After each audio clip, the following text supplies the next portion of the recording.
नमस्कार सबैजनालाई स्वागत छ तपाईहरुलाई फोकटेल्स इन नेपाल च्यानलमा। यहाँ नयाँ हुनुहुन्छ या च्यानल सब्स्क्राइब गर्नुभएको छैन भने कृपया च्यानललाई सब्स्क्राइब गरिदिनु होला र आशा छ तपाईले हेडफोन लगाइसक्नु भयो। अब यति पनि लागौ आजको भिडियोतर्फ। हामीले पहिलो भागमा बोक्सी विद्याबारे धेरै कुरा जान्यौं। अब जानौं बोक्सीबाट बच्ने तरिका।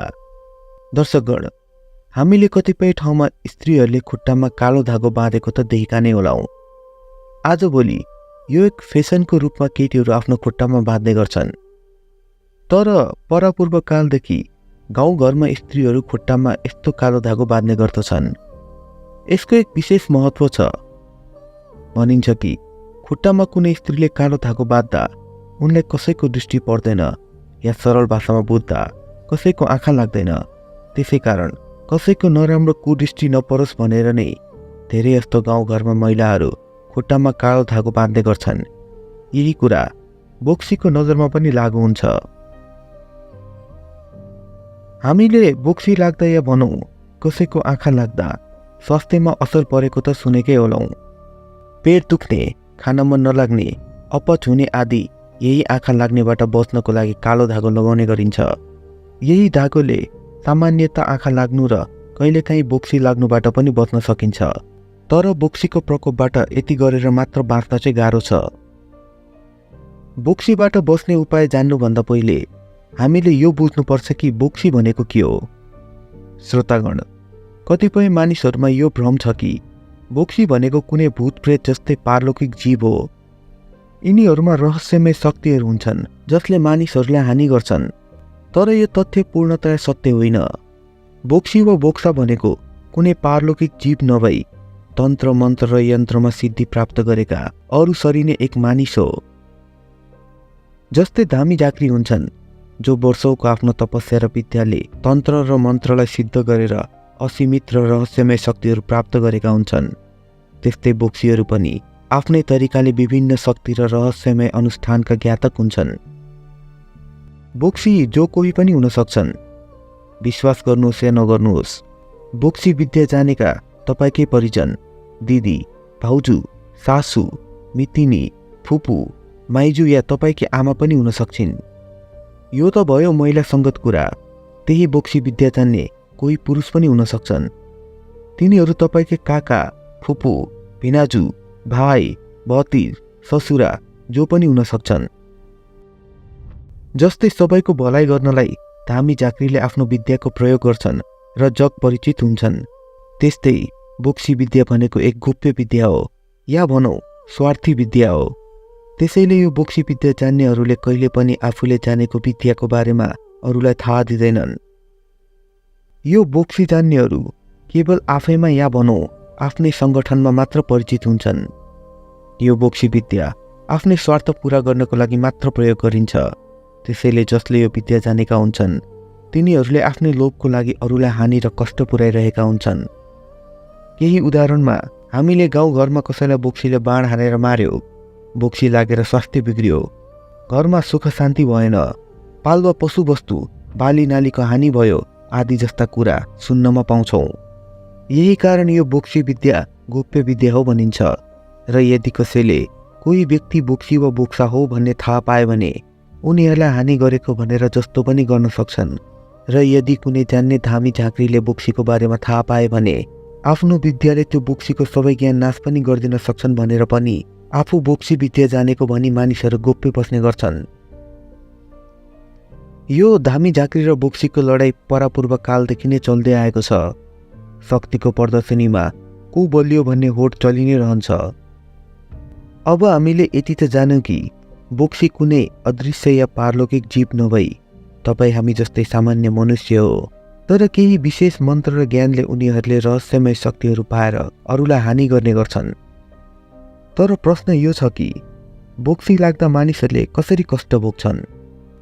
हामी सबैले कसैलाई बोक्सी लाग्यो या घरमा बोक्सीको प्रकोप छ भनिने आए दिन सुनिरहेकै हुन्छौं।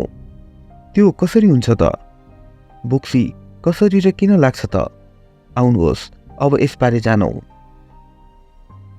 बोक्सी या बोक्सा भनेको मानिस नै हो र यो बोक्सी लागेको भन्नाले कसैमाथि कुनै जान्ने महिला या पुरुषले आफ्नो कुदृष्टि लगाएको भनी बुझ्न सकिन्छ। तर मानिसले कुदृष्टि लगाएर मात्रै कसरी यत्रो विकार कसैलाई पुग्न सक्छ, कसरी उनको घरमा झगडा, अशान्ति, धनहानि, ज्यानहानि, रोग आदि हुन सक्छ? त्यसको उत्तर हो त्यो बोक्सी या बोक्साका सिद्ध शक्ति। ती व्यक्तिहरूले जुन ज्ञान प्राप्त गर्छन् त्यही विद्याबाट उनीहरूले त्यो सब हानि गर्ने क्षमता पाउँछन्। यो कुरालाई विस्तारले बुझ्नुपर्दा तिनै बोक्सीले तन्त्र मन्त्र या सरल भाषामा भन्नुपर्दा कालो जादु गरेर कसैको घरमा त्यो नकारात्मक दोष उत्पन्न गराउँछन्। बोक्सीहरूले आफ्नो विद्याले कति भूत प्रेत, पिशाच, वीर आदिको सिद्धि गरेका हुन्छन्, जसले उनीहरूको एक इसारामा उनीहरूको शत्रुको हानि गर्न सक्छन्। त्यस्तै बोक्सीहरूसँग 32वटा मन्त्रबाण हुन्छन्, जसको सहायताले उनीहरूले आफ्नो शत्रुको विभिन्न तरिकाले हानि गर्छन्। हामीले गाउँघरमा कति मानिसले उनीहरूको थारो दुध दिने गाईबस्तुले अचानक दुध दिन बन्द गरेको, दुधको ठाउँमा रगत, पानी, पिप आदि दिएको भन्ने सुन्नमा पाउँछौँ। त्यस्तो विकार बोक्सीले कसरी गराउँछन् होला त? तिनीहरूले आफ्नो मन्त्र शक्तिले त्यस्तो गर्ने गर्छन् र आफ्नो सिद्ध भूत प्रेतलाई त्यस्तो गर्न लगाउने गर्छन्। एक स्वस्थ मानिस अचानक बिरामी पर्छ र डाक्टरहरूले पनि कुनै रोग पत्ता लगाउन सक्दैनन्, तर त्यही व्यक्ति कुनै धामी या झाँक्रीकोमा गए भने उनीहरू केही पलमै निको हुने गर्छन्। कसरी भने धामी झाँक्रीले बोक्सीको मन्त्र काटिदिन्छन् र यदि कुनै भूत प्रेत या पिशाच बोक्सीले त्यो मानिसमाथि छोडेको छ भने धामी झाँक्रीले तिनीहरूलाई पीडित मानिसको शरीरबाट हटाइदिन्छन् र मानिस निको हुन्छ। कोही बाढ लागेर मर्यो, कोहीको खानामा बिगार पर्यो, कसैको घरमा कलह भयो, यस्ता धेरै काम बोक्सीले आफ्नो यिनै शक्तिहरूद्वारा गराउँछन्। कुनै पनि शक्ति राम्रो नराम्रो भन्ने हुँदैन, त्यो शक्तिको प्रयोग कसरी गरिन्छमा भर पर्छ। हामी बोक्सीले कालो जादु गर्यो भन्छौँ, तर बोक्सीले कालो जादु गरेको होइन, उसले केवल आफ्नो सिद्धि र शक्तिको दुरुपयोग गरेको हो। बोक्सी या बोक्सा जति वृद्ध वा पाको उमेरको हुँदै जान्छन् उनीहरूको शक्ति पनि उति नै बढ्दै जान्छ। कसैलाई बोक्सी लाग्ने कुरा चाहिँ धेरै जस्तो रिस र ईर्ष्याको कारण हुन्छ। यो कलियुगमा मानिस आफ्नो प्रगतिमा रमाउनु भन्दा पनि अरूको प्रगतिमा ईर्ष्या गर्ने प्रवृत्तिका हुन्छन्। बोक्सी विद्या आफैमै स्वार्थी र उग्र विद्या भएको कारण बोक्सीले आफ्नै छोराछोरी त छोड्दैनन् भनी अरूको त कुरै छैन। भनिन्छ कि यदि आइपरे बोक्सीले आफ्नै श्रीमान र सन्तानलाई नै खान्छन्, त्यसैले अरूको प्रगतिदेखि ईर्ष्या त सामान्य कुरा नै हो। त्यही ईर्ष्याको कारण तपाईहरूलाई बोक्सी लाग्ने गर्छ, नत्र कुनै ऋषिको कारण बोक्सी लाग्ने गर्छ। कुनै बेला चाहिँ बिना कुनै रिस वा ईर्ष्या नै बोक्सीले आफ्नो शक्ति परीक्षण गर्नको लागि तपाईहरूमाथि आफ्नो विद्याको प्रयोग गर्ने गर्छन्। हामीले बोक्सीको शक्ति र कसरी यिनले मानिसलाई सताउँछन् भन्ने कुरा त जान्यौँ, तर अब जानौँ बोक्सीले चुस्ने कुराको बारेमा र बोक्सीले रूप परिवर्तन गर्ने कुरामा। हामीले गाउँघरमा बोक्सीले चुस्यो भन्ने कुरा त सुनेकै होलाौँ, या कहिले आफ्नै शरीरमा कतै हरियो, नीलो या रातो मुखको आकारको निशान पनि भेटेकै होलाौँ। हो, त्यही निशानलाई बोक्सीले चुसेको भनिन्छ। विज्ञानले त्यस्तो निशान नसामा रगत जमेको कारण बन्ने गर्छ भन्छन्, तर कतिपय मानिसले त्यस्तो बोक्सीले चुस्दा पुरा शरीर नै गलेको, आफ्नो शरीरको शक्ति क्षीण भएको पनि महसुस गर्छन्। नसामा रगत जम्दा त्यति साह्रो प्रभाव त नहुनु पर्ने शरीरमा, होइन र? त्यसो भए के त्यो निशान बोक्सीले नै चुसेर बनाएको हो त? के बोक्सी राति आफै आएर मुख गाडेर रगत चुस्छन् त? यसको जवाब बुझ्न केही कठिन छ। जान्ने बुझ्ने र बुढापाकाले भन्छन् कि बोक्सीले आफ्नो अनुष्ठानले र आफ्नो मन्त्रले कुनै व्यक्तिको शरीरबाट रक्त ऊर्जा चुस्ने गर्छन्, तर रक्त ऊर्जा निस्किनलाई कुनै ठाउँ त चाहिन्छ नै। हो, जुन ठाउँबाट त्यो ऊर्जा लिइन्छ त्यही ठाउँमा त चुसेको हरियो नीलो डाम बस्ने गर्छ, त्यसैलाई बोक्सीले चुसेको भनिन्छ। पहिलेदेखि नै बोक्सीलाई बिरालोसँग जोडेर हेरिने गरिन्छ। नेपालमा मात्र नभई अरू देशहरूको लोककथा र दन्त्यकथामा पनि बोक्सीसँग एक बिरालोको वर्णन पाइन्छ, विशेष गरी कालो बिरालो। नेपाल र भारतको विषयमा भनिन्छ कि जब बोक्सीहरू धेरै शक्तिशाली भइसक्छन् तब तिनीहरूले आफ्नो रूप परिवर्तन गर्ने शक्ति पनि सिद्ध गर्छन् रे।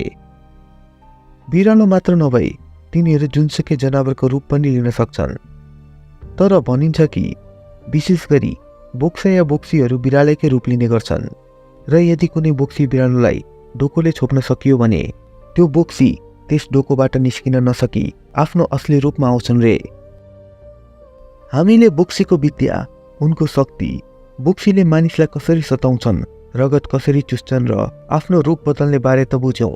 अब जानौं बोक्सीको प्रकोपबाट बच्ने केही उपायहरू। दर्शकगण, म पहिले नै यो भन्न चाहन्छु कि बोक्सीबाट पूर्णतया बच्ने कुनै पनि तरिका छैन। हामीले जान्यौं कि बोक्सी एक मनुष्य नै हो, कुनै पारलौकिक जीव होइन। अब मनुष्यबाट कसरी बच्ने त? उनको रिस, इख, ईर्ष्या त कहिले सकिँदैन। तर बोक्सीले कस्तो शक्तिद्वारा हानि गर्छन्, ती शक्तिहरूबाट बच्न चाहिँ सम्भव छ। जस्तै कि पूजापाठ गरी घरको 4 कुनामा 4 किला गाडेर घर बाँध्यो भने नकारात्मक शक्ति जस्तै भूत, प्रेत, पिशाच घरमा प्रवेश गर्न सक्दैनन्। यसरी बोक्सीले पालेका भूतहरूले तपाईको घरमा नकारात्मक ऊर्जालाई बढाउन सक्दैनन्। अर्को उपाय जुन मैले पहिले नै भनिसकेको छु त्यो हो कालो धागो। यस उपायले आँखा लाग्नबाट बचाउने गर्छ, तर यो उपाय सबैको लागि राम्रो हुँदैन। कतिपय मानिसहरूलाई यो फाप्छ र कतिपय मानिसहरूलाई ग्रहको कारण समस्या पनि पर्न सक्छ। कालो धागो पनि केही राशिका मानिसहरूको लागि मात्र लाभदायक हुने गर्छ। अर्को उपाय रहेको छ धामी झाँक्रीको सहारा। यदि कसैलाई बोक्सीको कारण कुनै प्रेत बाधा भएको छ भने धामी झाँक्रीले मात्र त्यो बाधालाई मन्चाउन सक्छन्। हामी कतिले कसैलाई बिगार पर्दा र बोक्सी लाग्दा धामी झाँक्रीले झारफुक गरेको त देखेकै होलाउ। धामी झाँक्रीले तिनै शक्तिहरूलाई हटाउने गर्छन्। यदि कसैलाई बोक्सीले चुस्यो भने के गर्ने त? धामी झाँक्री र बुढापाकाले भन्ने गर्छन् कि यदि बोक्सीले चुसेको तपाईले थाहा पाउनु भयो भने सोही बिहान कसैसँग केही नबोली त्यो बोक्सीले चुसेको ठाउँमा हिङ दल्दिनु, त्यसले बोक्सीको दाँत छर्छ रे।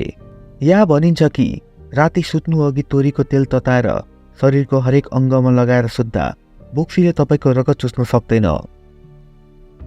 अन्त्यमा बोक्सीबाट बच्ने एक रामबाण उपाय भन्दछु, तर यो उपाय उत्ति नै कठिन पनि छ। यदि तपाईहरूले यो उपाय गर्नुभयो भने कसैले पनि तपाईको केही बिगार्न सक्दैन। त्यो उपाय रहेको छ मन्त्र सिद्धि। तपाई हनुमान, महाकाली, कालभैरव, महाकाल मध्ये कुनै पनि देवी देवताको मन्त्र जाप गर्न सक्नुहुन्छ। पूरा विधानले नित्य 108 माला जाप गरी मन्त्र सिद्ध नहुन्जेलसम्म व्रतको पालना गर्नुपर्दछ। मन्त्र सिद्धि 8 लाख जप, 10 लाख जप, 21 लाख जप जति पनि हुन सक्छ। कुनै गुरुसँग त्यो विधि बुझेर मन्त्र जाप पूरा नियमसँग गरेर सिद्ध गर्नुभयो भने तपाईलाई र तपाईको घर परिवारलाई कुनै पनि नकारात्मक शक्तिले छुन पनि सक्दैन। यो गर्न कठिन छ, तर पूरा गरे तपाईलाई धेरै लाभ हुन्छ।